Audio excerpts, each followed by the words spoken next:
Listen, I need you to hear this before you make a decision you'll regret for the rest of your retirement.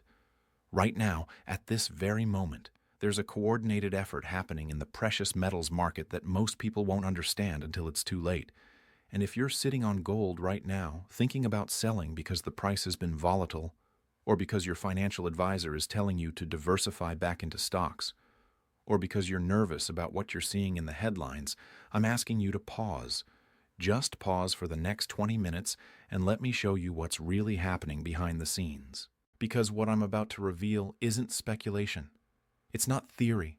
It's documented fact that the mainstream financial media either doesn't understand or doesn't want you to know. And by the time I'm done, you're going to see why the smartest money in the world, the people who actually move markets, are doing the exact opposite of what retail investors are being told to do. Let me start with something that happened 3 weeks ago that barely made the news. The People's Bank of China, for the 18th consecutive month, added to their gold reserves. Now you might think, okay, China's been buying gold, that's not new. But here's what's different. They're not just buying, they're accelerating. In November alone, they added 42 tons. That's not a typo. 42 tons in a single month. And here's the part that should make your ears perk up. They're doing this while gold is near all-time highs. Think about that. The second largest economy in the world is buying an asset at record prices. Does that sound like the behavior of an institution that thinks the price is about to fall? But it's not just China. Poland just announced they're increasing their gold reserves by another 100 tons over the next 12 months. The National Bank of Poland came out and said explicitly that this is about reducing dependence on the US dollar. They didn't hide it. They didn't use diplomatic language. They said it plainly. We're buying gold because we don't trust the dollar system anymore. And Poland isn't some small player. They're a NATO member, a European Union country, deeply integrated into Western financial systems. When they start publicly moving away from dollar dependence, that's a signal. Turkey, India, Singapore, the Czech Republic, all of them have been net buyers. And we're not talking about small purchases. We're talking about systematic, sustained accumulation that's been happening for years now. Central banks globally added over 1,000 tons of gold in 2023. They're on pace to exceed that in 2024. These are the institutions that have access to information you and I will never see. They have economists, analysts, intelligence briefings. They know what's coming in the global monetary system, and they're preparing. Now, while all of this is happening, what are you hearing from mainstream financial advisors? Sell your gold. It's a barbarous relic. It doesn't pay dividends. You should be in the S&P 500. You should be in bonds. You should be diversified across traditional assets. And I'm not saying those advisors are lying to you. Most of them genuinely believe what they're saying. But they're operating on a framework that was built for a world that no longer exists. They're using models and assumptions from an era when the US dollar was unquestionably the global reserve currency, when inflation was under control, when debt levels were manageable, when geopolitical stability was the norm. That world is gone. Let me give you some context. In 1971, Richard Nixon closed the gold window. That was the moment when the US dollar officially became a fiat currency, backed by nothing but the full faith and credit of the US government. And for 50 years, that system worked. It worked because the United States was the dominant economic and military power. It worked because oil was priced in dollars. It worked because there was no alternative. But we're watching that system crack in real time. The BRICS nations, Brazil, Russia, India, China, South Africa, they're not just talking about creating an alternative to the dollar anymore. They're building it. They've invited over 40 countries to join their alliance. They're settling trade in their own currencies. They're creating payment systems that bypass SWIFT. And at the center of all of this is gold. Not as a currency, but as a settlement mechanism. As a neutral asset that no single country controls.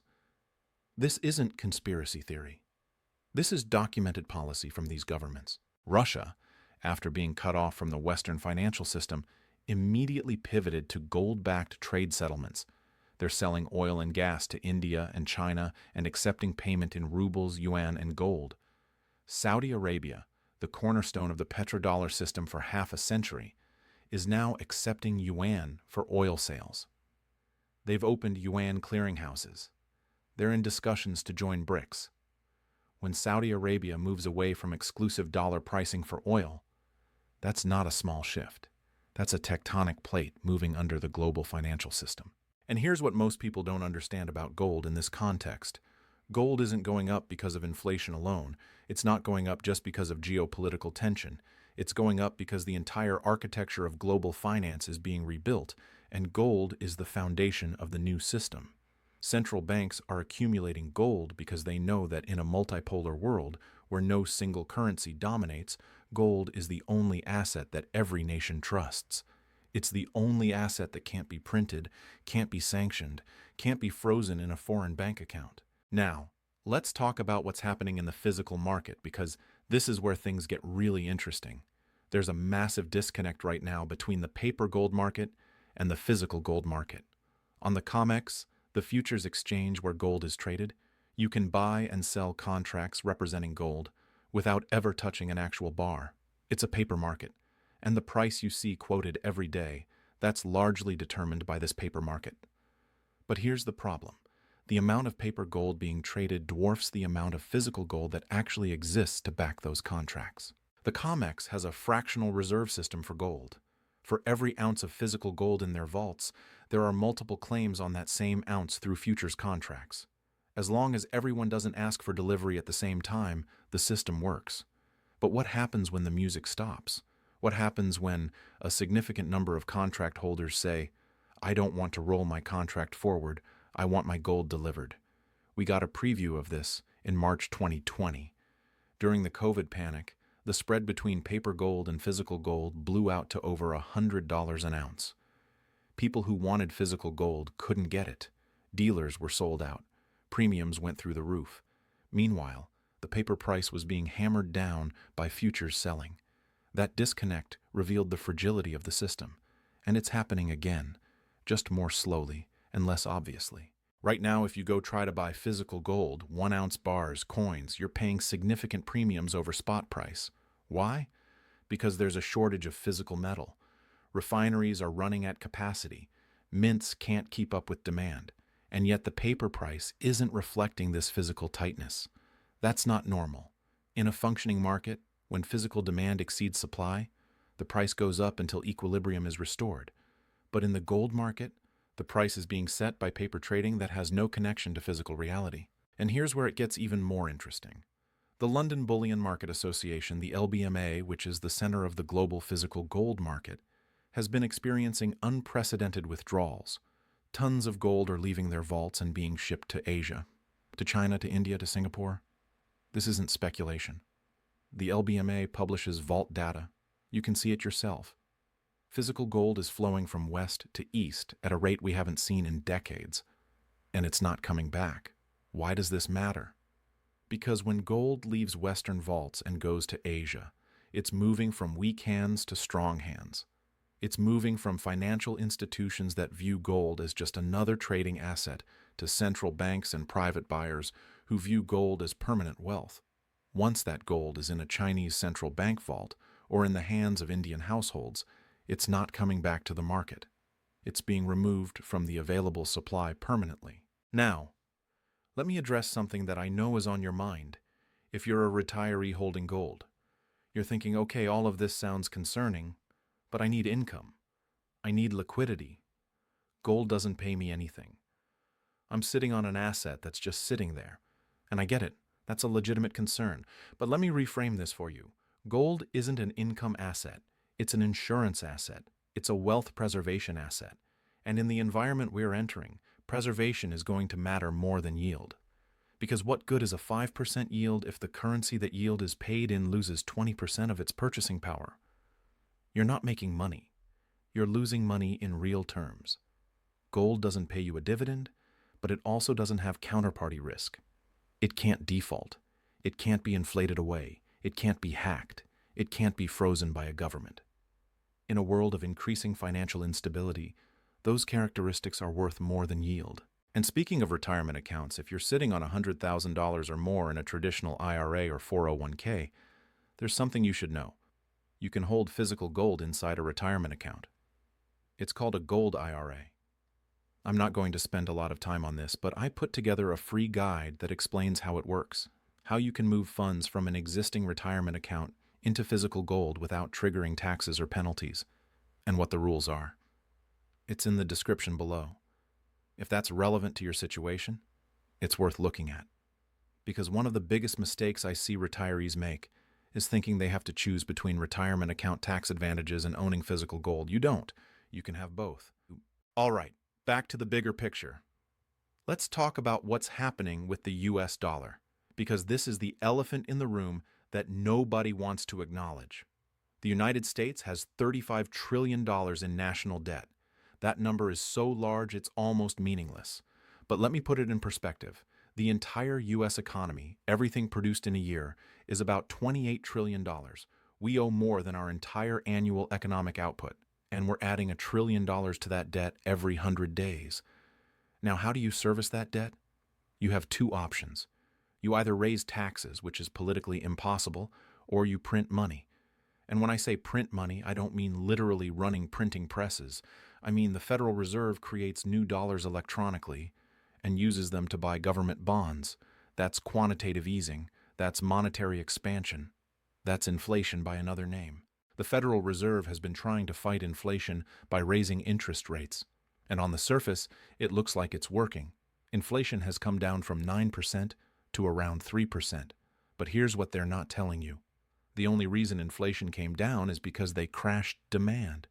They made borrowing so expensive that businesses stopped expanding, consumers stopped spending, and the economy slowed down.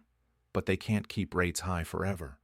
Because with $35 trillion in debt, every percentage point increase in interest rates costs the government hundreds of billions of dollars in additional interest payments. We're already at the point where interest on the national debt is one of the largest line items in the federal budget. It's bigger than defense spending, it's bigger than Medicare, and it's growing. At some point, and that point is coming soon, the Federal Reserve is going to have to make a choice. Do they keep rates high and risk a debt crisis? Or do they cut rates and let inflation run hot again? And I'll tell you right now what they're going to choose. They're going to cut rates. They're going to print money. They're going to inflate the debt away, because that's the only politically viable option. And when that happens, when the Fed pivots back to easy money, gold is going to explode. Not because of speculation, not because of fear, but because the market will finally accept what's been obvious for years. The dollar is being systematically devalued, and there's no way to stop it without collapsing the entire system. Let me give you a historical parallel. In the 1970s, the United States faced a similar situation. We had just come off the gold standard. We had massive government spending from the Vietnam War and the Great Society programs. We had an energy crisis. Inflation was running hot. And gold went from $35 an ounce in 1971 to over $800 an ounce in 1980. That's a 22 times increase in less than a decade. And that was in an era when the U.S. was still the dominant global superpower, when the dollar was still unquestioned as the reserve currency, when there was no alternative financial system being built by rival powers. Today, we have all of those same inflationary pressures, plus we have a geopolitical challenge to dollar dominance that didn't exist in the 70s. We have central banks actively diversifying away from dollars. We have countries settling trade in alternative currencies. We have a debt burden that's multiples of what it was back then. And we have a Federal Reserve that's already shown it will print unlimited amounts of money when the system is threatened. If gold went up 22 times in the 70s under those conditions, what do you think it's going to do in the environment we're entering now? Now, I know what some of you are thinking. You're thinking, but gold has already gone up. It's at all-time highs. Isn't it too late? And I understand that psychology. It feels counterintuitive to hold an asset that's already appreciated significantly. But let me ask you this. If central banks thought gold was overvalued, would they be buying at these levels? If the smartest institutional money in the world thought gold had topped out, would they be accumulating? The answer is no. They're buying because they know this is just the beginning.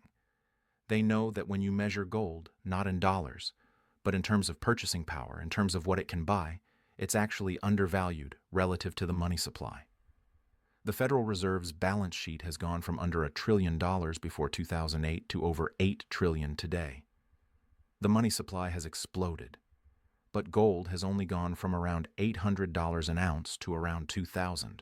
It hasn't kept pace with monetary expansion, which means in real terms, adjusted for the amount of currency in circulation, gold is cheaper today than it was 15 years ago. And here's another thing to consider. Gold is still only a tiny fraction of global financial assets. If you add up all the gold ever mined in human history at current prices, it's worth maybe $15 trillion. That sounds like a lot until you compare it to global stock markets, which are worth over $100 trillion, or global real estate, which is worth over $300 trillion, or global debt, which is over $300 trillion. Gold is a rounding error in the global financial system. If even a small percentage of that capital shifts into gold as a safe haven, as insurance against monetary instability, the price will go exponentially higher. Let me tell you about something that happened in 2008 that most people have forgotten. When Lehman Brothers collapsed and the financial system was on the brink, there was a moment, a brief window, where physical gold became almost impossible to buy. Dealers were sold out, premiums spiked to 30, 40, 50% over spot price. People who had been thinking about buying gold suddenly couldn't get it at any reasonable price. And the people who already owned it, the people who had bought it years earlier when everyone said they were crazy, they were the ones who were protected. We're heading into a similar moment. Not tomorrow, not next week, but it's coming. And when it arrives, it's going to happen fast, faster than most people can react. The time to position yourself isn't when the crisis is obvious to everyone. It's when the signs are there, but most people are still in denial. And right now, we're in that denial phase. The mainstream narrative is still that everything is fine, the Fed has inflation under control, the economy is resilient, the dollar is strong. But the actions of central banks, the flow of physical gold, the geopolitical realignment, all of it is telling a different story. Here's what I want you to understand. Selling your gold right now, at this moment in history, is like selling your homeowner's insurance the day before a hurricane. You might save a little money in the short term, but you're exposing yourself to catastrophic risk. And unlike homeowner's insurance, which you pay for every year and hope you never need, gold is an asset that holds value. It's not a cost. It's a store of wealth that's been recognized for 5,000 years across every civilization. Think about what gold represents. It's the only form of money that's survived every empire, every currency collapse, every financial crisis in human history. The Roman denarius is gone. The Spanish real is gone. The British pound used to be the global reserve currency, and now it's a shadow of what it was. Every fiat currency that's ever existed has eventually gone to zero. But gold is still here. It's still valuable. It's still recognized everywhere in the world as real wealth. And in times of crisis, that matters. In Weimar Germany in the 1920s, people who held gold survived the hyperinflation. People who held paper marks lost everything. In Zimbabwe in the 2000s, people who had gold could buy food and necessities. People who relied on Zimbabwean dollars starved. In Venezuela right now, gold is functioning as a parallel currency because the bolivar is worthless. These aren't ancient history. These are modern examples of what happens when monetary systems fail. Now, I'm not saying the US dollar is going to hyperinflate tomorrow. I'm not saying we're going to turn into Venezuela. But I am saying that the trajectory we're on is unsustainable. And the people who are in positions of power, the people who have access to the best information, they know this. That's why they're buying gold. That's why central banks are repatriating their gold from foreign vaults. That's why countries are building alternative payment systems. They're preparing for a world where the dollar is no longer the unquestioned king of global finance. And here's the thing about that transition. It doesn't have to be dramatic. It doesn't have to be a sudden collapse. It can be a slow, grinding loss of purchasing power, a steady erosion of confidence, a gradual shift in global trade patterns, and by the time the average person realizes what's happened, it's too late to protect themselves. The gold is already gone. The premiums are already sky high. The opportunity to preserve wealth has passed. That's why I'm telling you, if you own gold right now, hold the line. Don't let short-term volatility shake you out. Don't let financial advisors who don't understand the macro picture convince you to sell. Don't let fear of missing out on stock market gains cause you to abandon the one asset that's actually protecting you from systemic risk. Because here's what's going to happen. The stock market might go higher in the short term. Bonds might rally if the Fed cuts rates. Real estate might hold up in certain markets.